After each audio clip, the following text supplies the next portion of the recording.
What is up, Chiefs Kingdom? Welcome into One on One, a Kansas City Chiefs podcast here on the KC Sports Network. Usually with two former players. I'm here with one former player and Jeff Allen. My name is Tucker Franklin here, the podcast producer for KCSN, filling in for Mike, who, he said his wife's a little under the weather. Got to help these guys out. That's what I'm here for. I'm the ultimate.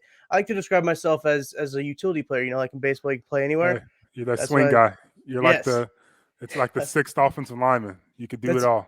perfect. That's a perfect explanation. I'm the swing tackle here. Yeah. But Jeff, how you doing today? I know it seemed like it's been forever since the Chiefs played because they played on a Thursday. Yeah. It's been a minute. It's good that we got to win. Yeah. They got a little bit of time off, but I'm good right now. But we're dealing with this COVID issue right now that's running rampant through the entire country, and it's affecting the Chiefs right now. Yeah, for sure. But before we really dive into all the COVID issues going on, there's such a long list. I had to write it down on my notepad here so I could remember all of them. I couldn't just Yeah. remember it. But got to talk about Cookie Society. You guys did your final restock this last week. Yeah. So I'm super excited. I might have got that order and I can't remember. I put it on all my lists, right? You got to say, hey, give me those Cookie Society. You got to get them, and you got the holiday flavors out, which are so good. So what else you guys got going on? Kind of gearing up for the new It's year. it's been busy, man. I literally I've been baking cookies since 5 a.m. Packaging. It's all hands on deck right now. We got a huge rush of orders. One, it's holiday season. Christmas is right around the corner. Then we were featured on CBS Morning News, Mm-hmm. where there's like 15 million viewers, and all of them went to the website at the same time. So we had to turn the website off because we got an influx of orders, and we just had to get them done. So that's what we've been doing. This is our last day of shipping, and it's been fun. We'll see y'all next year with a bunch of new cookies. A new year. We're looking forward to it. I'm excited. I know there's a lot of good things going on for Cookie Society. That was awesome to see you guys on CBS Morning News. I went and retweeted that story. It's a great story that they did, and exciting to see what all you guys come up with in 2022. And glad that you're a part of this network, doing the Feed It Forward and everything like that. I Yeah. always love giving the cookies to the teachers the times I do go, and they love them every time. So I guess let's go ahead and dive into this COVID news here. A lot of guys have been put on the list. Travis Kelce was the big one yesterday. He went on with Charvarius Ward and Harrison Butker. All three phases of the game affected right there in that kind of one round of testing. Those guys put on the list. But today it comes out, kind of Tyreek Hill, Blake Bell, and Rashad Fenton were kind of the first wave of guys put on that list. And then more guys came out by the time of 4 o'clock once the transaction report comes out. So I wrote my list here. I alluded to it earlier. Josh Gordon, Chris Jones, Willie Gay, Garrett Dieter, practice squad member, Travis Kelce, Charvarius Ward, Harrison Butker, Tyreek Hill, Rashad Fenton, Blake Bell, Nick Bolton, Lucas Niang, Kyle Long, Armani Watts, Darius Harris, and Darius Fountain.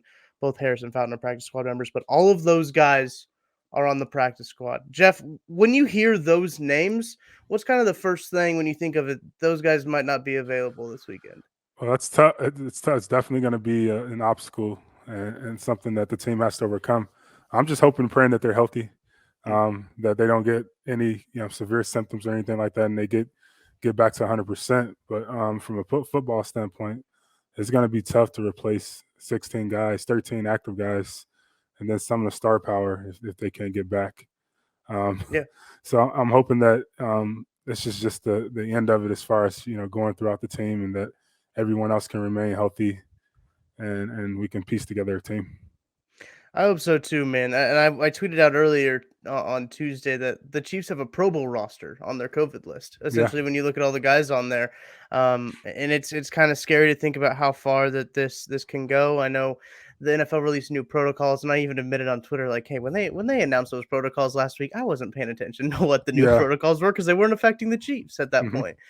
Because even Jones and Gordon, when they went into the protocol, they were under the old protocol rules. So it's like, okay, I didn't really pay attention. So spent a lot of time today kind of brushing up on that. Now, if you're an asymptomatic vaccinated player, you only need one negative test to return, which I think is interesting, and how much time it really takes to get back to the field has been brought up and into question, but it at least reduces it by 1 day without having to return 2 tests. So I think that some of these guys do have a shot with Travis Kelce. I know Tyreek Hill, they talked about him having a shot as well. But it's going to be a very limited team. And I think that kind of if it's going to be a week where you want a limited team against, it might be this Pittsburgh Steelers team where they look a little on their last leg. But I don't know. You never want to go into a game with 16 guys out. Yeah, that's tough. That messes up special teams, especially because a lot of those guys that may not be full-time starters, they play a huge role in special teams. So, and Right. then just the practice squad is affecting the practice squad. So the Yeah. replacements aren't there. So if you need a guy off the street, there's a guy named Jeff Allen that's baking cookies right now that can give you 4 or 5 plays, something like that. But it's going to be tough to replace those guys. So I'm praying and hoping, one, that they're healthy, for themselves, and two, Mhm. they can get back, on the field. Would you much rather be in the trenches or baking cookies? Which one would you rather be doing right It now? just depends. On a Yeah. Sunday, I would rather be in the trenches. Yeah. Monday through Saturday, I'll be baking cookies right now, man. That's why I retired. Right, right. Well, let's kind of rewind a little bit and talk about this Chargers game. Man, it does seem like they played so long ago just because of it being a Thursday night game. You had to get a couple rewatches in to kind of remember how that game went. But what were your first kind of thoughts and takeaways from that matchup? Man, I knew it was going to be a hell of a game. With the AFC West pretty much on the line. Yeah. If we lost that game, Chargers essentially swept us, and they have the advantage of the tiebreaker. So I knew that it was going to be one of those where you're going to get the best effort on all sides of the ball. I was really encouraged by the defense. I mean, they've been great all year, but this has been the first game in a while where an offense was like they were moving the ball. Like they didn't really Mhm. stop the Chargers, but they stopped them when it was most important, and that was down in the low red zone inside the 5. They did it 3 times, and they kept points off the board. And ultimately, the offense kind of came to life at the end of the game. But ultimately, those stops early in the game, and the last stop was like 1 minute left in the game, Yeah. is what won the game for the Chiefs, the defense. So I love seeing that. And offensively, can we get what we saw those last 3 drives? The 2 game tying Mhm. drives and the game winning drive. That was traditional Chiefs offense and what we see at Patrick Mahomes, and that's what I want to see moving forward. Well, I kind of said to you before we started the show that this was one of those games where we saw the Chiefs play their absolute best and sometimes their absolute worst. And it's one of Hmm. and they even came back and won. And I think it's kind of tough in these games to really be confident in too many things because sometimes I don't know for me specifically, it's just like an analyst looking at it, you're like, you think, wow, they did this really well, but then you think earlier in the game, like, oh, you didn't do very good. So as a player, when you think about that stuff and go back and watch film, what are you taking away the most? Are you dwelling on some of those things that you did wrong a little bit more than the things you did right? Always the things that you do wrong. You don't remember the good plays. Those are in the category of doing your job, in my Yeah. opinion. But for us, we're always kicking ourselves in the butt for those little mistakes, and they can be costly. The NFL is such thin margins, so it doesn't matter. What point in the game. There's only 2 to 3 plays that ultimately decide it, and you look back on the film, and there could be many different situations where you say, "God, if I made that play, we could have won the game." So you never want to be that guy. So you're always being hypercritical and critiquing yourself and making sure that you're doing what you need to do.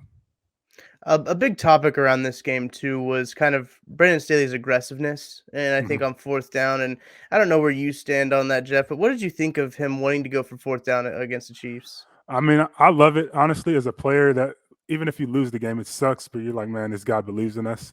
Yeah, But from an analytics standpoint, I guess it's the right thing to do. But if I were the coach, I wouldn't have made that decision, especially after let's just say missing 2 touchdowns inside the 5 would be in a close game at the end. I probably would have kicked the field goal and said, "Hey, defense, I know it's Patrick Mahomes, but we screwed up early in the game, so save us." right. Yeah, my kind of thought process there is too. I think the decision was right, but I kind of question the play call because they were running all over that Chiefs Mhm. interior line with Chris Jones out and some guys that just weren't put in good positions. I think personnel wise on the front interior. So I think that I understand wanting to put the ball in your best player's hands in Justin Herbert. I get that, but I mean, if you're running the ball with such good success on, especially when you have a fourth and short, I think you got to kind of try to stick it on the ground there, and Yeah. that's not usually what I like to do. I like to see Patrick Mahomes throw the ball, right? So like if it's a fourth down, I want to see Patrick Mahomes throw the ball. But if the Chiefs are having a lot of success on the ground with Daryl and Clyde, I'm not going to be upset if they pick up that fourth and short with them. Yeah, I agree. I mean, at the end of the day, it's tick for tack.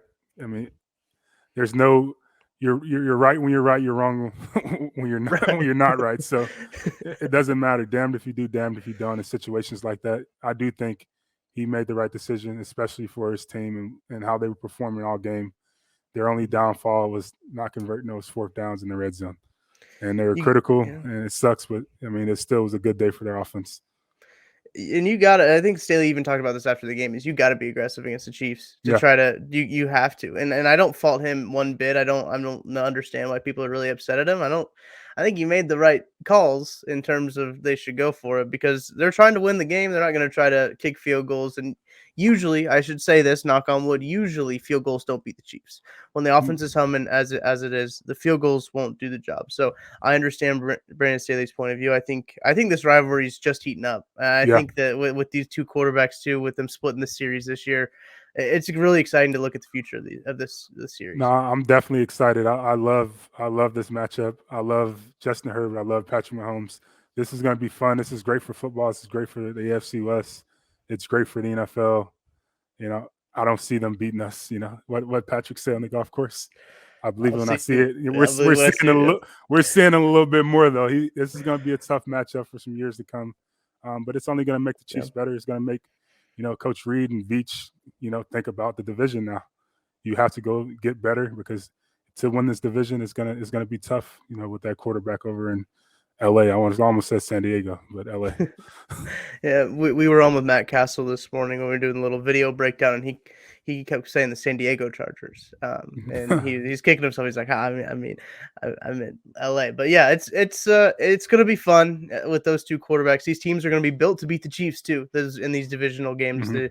the Raiders, the Broncos, the Chargers all going to build their teams to beat Patrick Mahomes and the Chiefs. So that's going to be kind of exciting to see. And it's fun to have a rivalry, right? Yeah, I know that it's fun to dominate the division for so many years, but it's fun when you win close games. And I tell you, that game when we did that second screen on Thursday night was so much fun to see. Just the big players come up and show out and compete.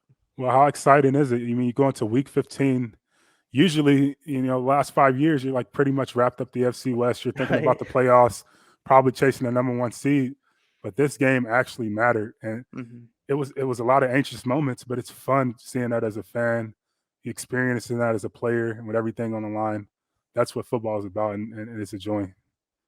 So this offensive line, Jeff, has been absolutely killer. And I think Mhm. I always will see Trey Smith burying a dude, just a grown man, and this dude's a rookie. Got him in the 6th round. I think we can talk about Trey Smith probably a whole podcast because he's absolutely unbelievable. But what I want to talk about is kind of how Orlando Brown has improved in pass protection because I think Mhm. that's kind of the biggest story that not a whole lot of people are talking about. Because at the beginning of the season, he comes from Baltimore. It's a really run heavy team, and he's not used to the pass protection the same way. Pass protecting Lamar Jackson is way different than pass protecting Patrick Mahomes. And so, kind of, what have you seen him like? How has he improved himself in the ways that you've seen? Angles and landmarks.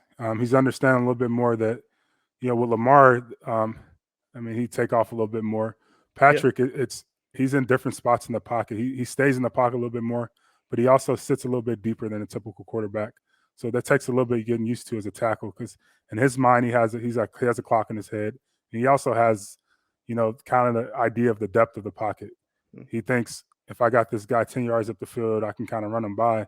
Sometimes Pat doesn't step up in those instances because he can flush out the back of the pocket and he can sling it.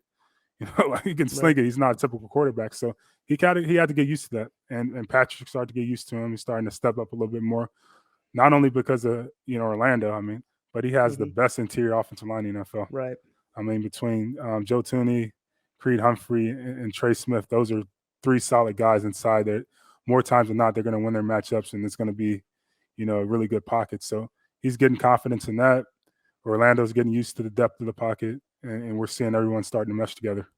Yeah, I totally agree, and I think one of the kind of unsung pieces of this whole offensive line has been Joe Tooney. Just the way he's kind of anchored that middle, and with a rookie beside him and Creed Humphrey, you got to think that Tooney's helping him out in times like this, and even another rookie with Trey Smith on the right side of the guard, having that interior, which quite possibly could be one of the best interior just front three in the NFL. I love Quentin Nelson. He's an Yeah, absolute beast. But I mean, you think from guard to guard. collectively as a group, I don't see anyone better. I mean, it's Yeah, tough. It's tough. I mean, you got three guys that are arguably top five in their position. yeah. Three. I mean, what team has that? Mm. It's been a beautiful thing to see, and it's a beautiful thing to see them kind of run the ball with a little bit of power once again. Hmm. And that's my favorite thing, seeing Trey Smith and Creed Humphrey in space, even on the screen game. I think Trey Humphrey, I combined them together. What a I mean, lemon they're that would basically be. the same person, studs. Seeing Trey Smith barrel over some DB on a screenplay is one of my favorite things to watch. And I think there was a clip that Jeff Schwartz tweeted out. I think it was actually Mitchell Schwartz tweeted it out of a spin move back in. This was a couple weeks ago. I can't remember who did it, but they spun back in, and Trey Smith just absolutely obliterated him. And that's just something I just love to see, the physicality from him. Trey Smith plays like he hates everyone that he plays. Like he has a personal vendetta against every single defender. Like you did something wrong to me in my life, and you're going to pay for it. And I love it. Like he plays so angry, physical, Yeah, but he's also like really smart, intuitive guy, especially for a rookie. Like yeah, that's tough to see. A lot of guys are really physical, and it takes a little bit of time to get up to speed with technique and assignment football as a rookie. This guy has it all. Um, I know there are people on the outside I see on Twitter that talk about he needs to cut down on the penalties. That's a part hmm of his game. He's aggressive. A lot of those are you shouldn't be penalties, if we're being honest. He's just super aggressive, and refs aren't yeah. used to seeing that sometimes. So continue to be you, Trey. Keep bringing that energy. It permeates through the offensive line, and it makes Mm. everyone. It gets competitive. When you see a guy getting knocked down, getting nasty, you're like, man, I can do that too, and everyone starts trying to do it. So keep doing that. One of my favorite clips of Trey Smith. It's the Big Boys Club when Jeff Schwartz did it with Duke Manyweather. They showed his first play of like his college career. He like went out on a pole and absolutely just bundled a D back, and it just like set the tone. It's like the perfect epitome of what Trey Smith is. It's just first play of his college career, going out there and burying a guy 10 feet under. And I just love that he's on the Chiefs. Like that's the best part, is Yeah, that like this dude who's extremely aggressive is on the Chiefs, and it's really revitalized this Chiefs offensive line. So Jeff, let's look ahead kind of to the Steelers game. I mean, I kind of alluded to it earlier. If you're going to be missing, some guys against the Steelers is probably the good team to be doing it against. But kind of with this COVID distraction, I know that you didn't have to deal with COVID. You retired a year before the pandemic started. But how do you think this kind of all message meshes? Holy cow, yeah, meshes in with all the other distractions of just a regular NFL season. it doesn't. This is something that I mean, no one saw coming. I mean, no one expects to be living through a pandemic, especially with playing sports. So Yeah, it's tough, and not knowing it's the unknown because it can happen any given week. You don't know when the outbreak's going to happen in your locker room, and I mean, I guess it being the second year of it, you can kind of get prepared for it and have your protocols and your what ifs and kind of have an idea of how it would work if this were to happen. So I guess the advantage is this is the second year dealing with this. So I know that they're going to have a plan. They have the best medical staff in football, best yeah, training staff, um, best coaching staff. It's just a team collectively that they're going to have a plan. They're going to figure it out. And it's not like it sucks. It's a disadvantage right now, but everyone's dealing with it. It's just our mhm. turn. So we just got to figure it out. And we saw some games get postponed, get pushed back. There's a game just about to start as we're recording this podcast, and a game on Tuesday night. So, what do you think they should move this game back? What are your Uh, thoughts on that? Honestly, I think they should move it. Not just because it's our Chiefs, but it's Right, 16 guys, and it's a lot. this is one of those things where I don't know the numbers, but I know majority of the team is vaccinated.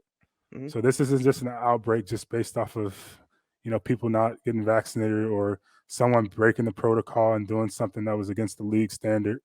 This just happened, and this is a new variant that is Yeah. spreading wildly through the country. Everyone's getting it right now. It is what it is. So I think the league should make an adjustment, an exception in this case. So we'll see.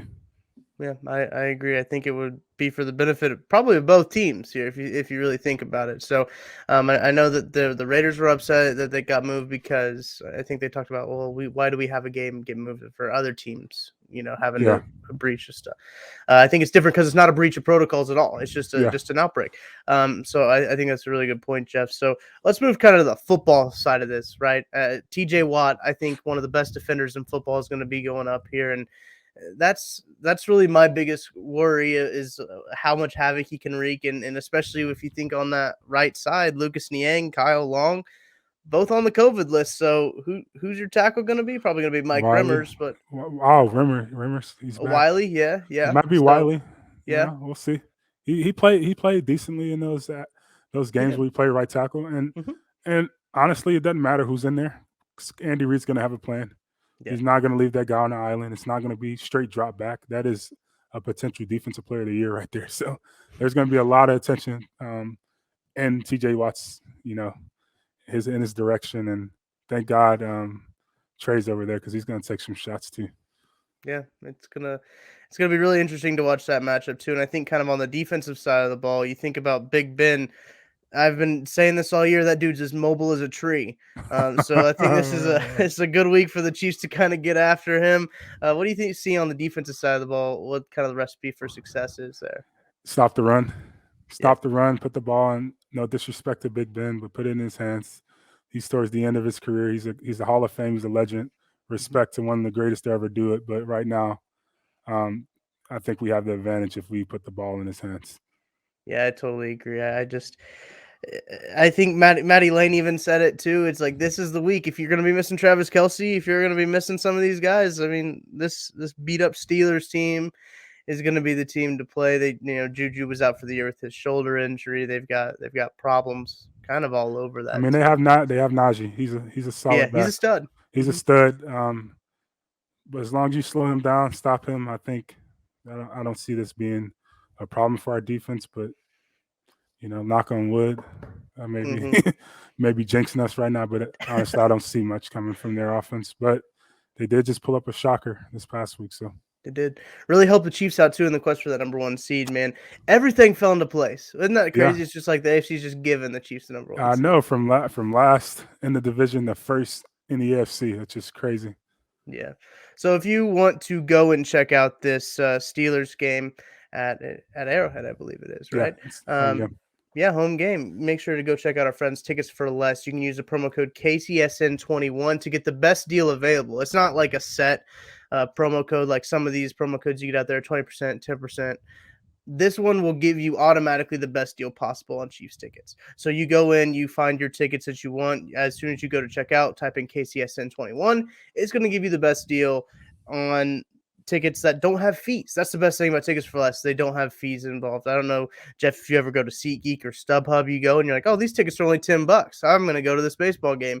And then you go check out and you're paying $125. And you're like, hang on a second. I thought these were $10 tickets. But that's what I like about our friends at Tickets for Less. No fees. Jeff, it's been great to kind of sit here and talk about what's going on with this Chiefs, this COVID protocols. And man, I could talk offensive line for you. I think we even talked about at one point doing an offensive line breakdown. So we should do that. We should do that one week, because all of these guys individually deserve to be highlighted because they're all doing special things. We talk about Trey a lot because he has the highlight blocks, the blocks that you want to talk about. But each guy individually, they're doing a hell of a job. Shout out to Creed, best center in the league right now. Oh yeah, Joe Tooney, Mr. Dependable, Mr. Consistent, day in and day out. He's going to be an all-pro type player. I mean, you got Orlando Brown over there settling in, doing a hell of a job, Pro Bowl type player. Lucas Nang, young guy who's getting better week in and week out. So I'm just excited for not just this year. We're going to pull this thing off. I have a feeling this is the championship type thing. I've tweeted it out. Yeah. But the future for this offensive line is bright because they're young and they're studs. Yeah, Jeff Stradamus has really been in motion this year, man. You've been calling all kinds of stuff. Yeah, man, I said it. Everyone's laughing at me. I'm like, let's just believe me.